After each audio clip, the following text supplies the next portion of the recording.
NU dan Pancasila. Nahdlatul Ulama dan Pancasila bagai dua sisi mata uang yang tidak dapat dipisahkan keberadaannya.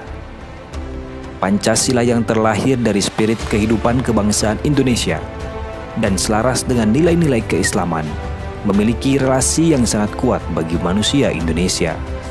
5 sila dalam Pancasila sangatlah islami dan juga dekat dengan spirit agama-agama yang ada di Indonesia. Pancasila sebagai konsensus yang menjiwai bangsa Indonesia tercetus dari proses dialektika tokoh-tokoh bangsa.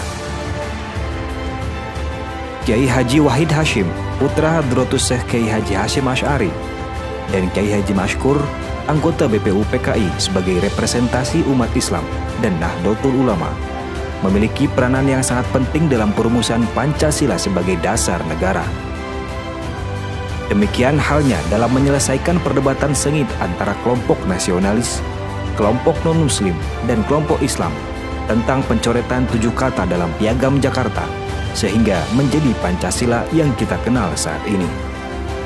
Melalui proses istikharah panjang dan melalui konsultasi dengan para ulama, khususnya dengan Hadratus Syekh Kiai Haji Hasyim Asy'ari, serta berikhtiar meyakinkan tokoh-tokoh anggota BPU PKI yang lain, Kiai Haji Wahid Hasyim beriktikad untuk mengedepankan masa depan dan persatuan bangsa, menghapus 7 kata dalam Piagam Jakarta dan mengubah fase menjadi ketuhanan yang Maha Esa.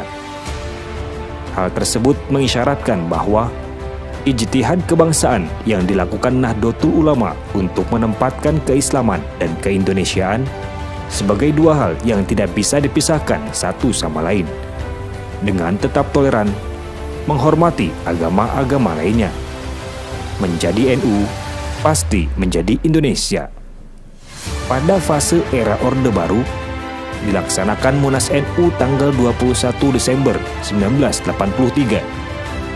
NU kembali memainkan peranan strategisnya untuk menerima Pancasila sebagai asas tunggal organisasi. NU secara tegas mendeklarasikan diri sebagai ormas pertama yang menerima Pancasila sebagai asas tunggal. Jauh sebelum undang-undang partai politik dan organisasi kemasyarakatan diundangkan, NU juga kembali menegaskan dan mengeluarkan rumusan-rumusan argumentatif bahwa Pancasila tidak bertentangan dengan Islam, serta menjelaskan hubungan Pancasila dengan Islam. Selanjutnya, argumentasi tersebut diadopsi oleh Departemen Agama. Pasca reformasi, Nahdlatul Ulama memaknai Pancasila bukan hanya sebagai ideologi bangsa, tetapi juga sebagai simbol penjaga kebinekaan, serta sebagai pandangan hidup, sekaligus sebagai doktrin penjaga kemanusiaan serta keadilan sosial.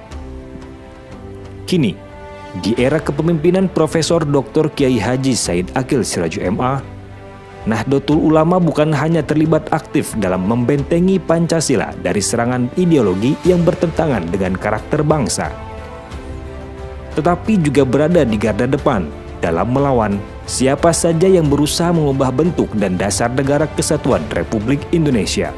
Profesor Dr. Kiai Haji Said Aqil Siraju MA sebagai Ketua Umum PBNU juga menjadi Dewan Pengarah Badan Pembinaan Ideologi Pancasila. Bagi NU, Pancasila, Bhinneka Tunggal Ika, NKRI, dan Undang-Undang Dasar 1945 final dan harga mati. Di era globalisasi dan keterbukaan, kehadiran Pancasila selain harus mampu mendarah daging dan menjadi jiwa bangsa Indonesia dalam menjawab berbagai tantangan zaman, dengan penghayatan, pengamalan, dan penafsiran yang lebih kontekstual. Kedepan, Pancasila diharapkan mampu menjadi nilai-nilai yang dapat diterapkan sekaligus menjadi solusi bagi persoalan-persoalan dunia. Demikian halnya keberadaan Nahdlatul Ulama dapat menjadi penopang peradaban dunia yang lebih baik.